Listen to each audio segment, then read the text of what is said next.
بسم اللہ الرحمن الرحیم۔ السلام علیکم۔ آج میں بیان کروں گا کہ حکیم لقمان نے اپنے بیٹے کو کیا نصیحت کی تھی۔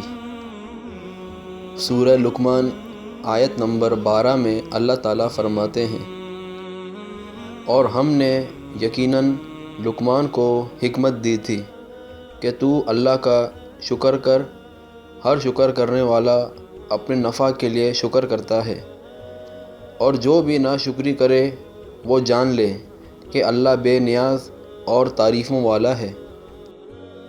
حضرت لقمان اللہ کے نیک بندے تھے جنہیں اللہ تعالیٰ نے حکمت یعنی عقل و فہم اور دینی بصیرت میں ممتاز مقام عطا فرمایا تھا۔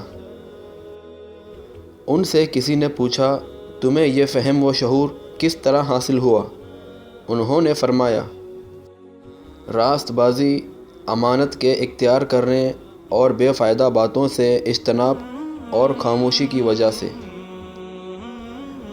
ان کا حکمت و دانش پر مبنی ایک واقعہ یہ بھی مشہور ہے کہ ایک غلام تھے۔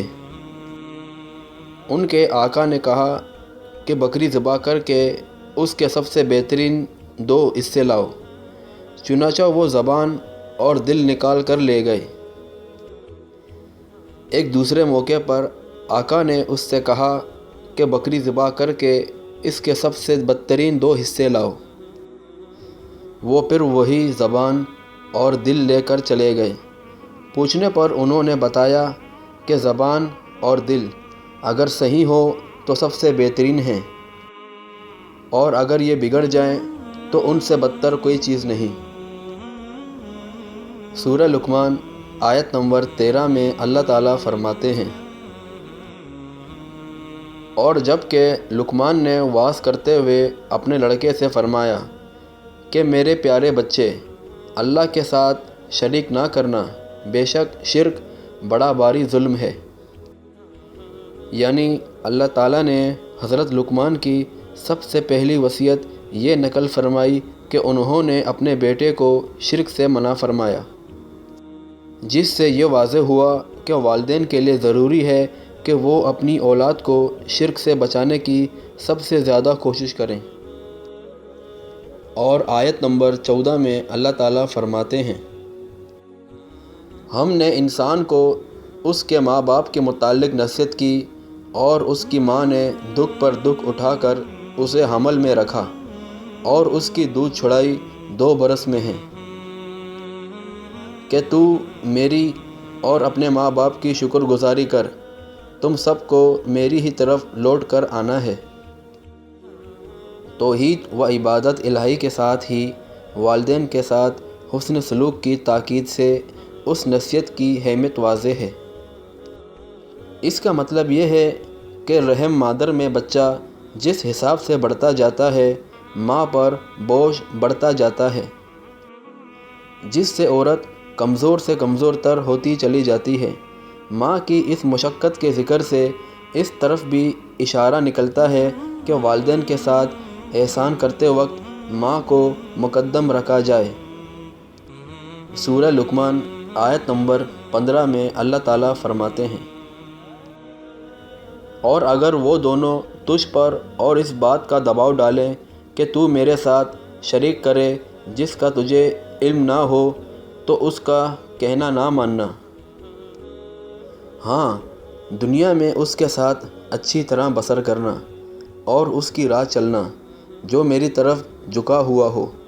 تمہارا سب کا لوٹنا میری ہی طرف ہے، تم جو کچھ کرتے ہو، اور اس سے پھر میں تمہیں خبردار کر دوں گا۔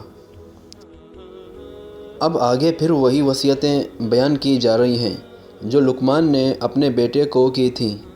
درمیان کی 2 آیتوں میں اللہ تبارک و تعالیٰ نے جملہ معروضہ کے طور پر ماں باپ کے ساتھ احسان کی تاکید فرمائی۔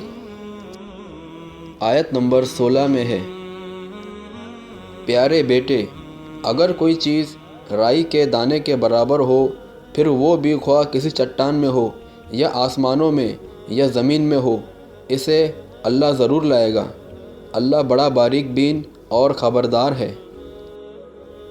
مطلب یہ ہے کہ انسان اچھا یا برا کتنا بھی چھپ کر کرے اللہ سے مخفی نہیں، قیامت والے دن اللہ تعالیٰ اسے ظاہر کرے گا۔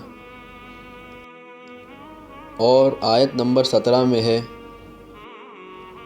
اے میرے پیارے بیٹے، تو نماز قائم رکھنا، اچھے کاموں کی نصیحت کرتے رہنا، برے کاموں سے منع کیا کرنا، اور جو مصیبت تم پر آ جائے صبر کرنا، یقین مان کہ یہ بڑی ہمت کے کاموں میں سے ہے۔ سورہ لقمان آیت نمبر 18 اور 19 میں ہے، لوگوں کے سامنے اپنے گال نہ پھیلا اور زمین پر اترا کر نہ چل، کسی تکبر والے شیخی کور کو اللہ پسند نہیں فرماتا۔ اپنی رفتار میں میانہ روی اختیار کر اور اپنی آواز پست کر، یقیناً آوازوں میں سب سے بدتر آواز گدھوں کی آواز ہے۔ یعنی تکبر نہ کر کے لوگوں کو حقیر سمجھے، اور جب وہ تجھ سے ہم کلام ہو تو تو اس سے منہ پھیر لے، یا گفتگو کے وقت اپنا منہ پھیرے رکھے۔ یعنی چال اتنی سست نہ ہو جیسے کوئی بیمار ہو، اور نہ اتنی تیز ہو کہ شرف و وقار کے خلاف ہو۔ یعنی چیخ یا چلا کر بات نہ کر، اس لیے کہ زیادہ اونچی آواز سے بات کرنا پسندیدہ ہوتا تو گدھے کی آواز سب سے اچھی سمجھی جاتی، لیکن ایسا نہیں ہے، بلکہ گدھے کی آواز سب سے بدتر اور کرہیہ ہے۔ اس لیے حدیث میں آتا ہے کہ گدھے کی آواز سنو تو شیطان سے پناہ مانگو۔ اور یہ تھی حکیم لقمان کی اپنے بیٹے کو چند نصیحتیں۔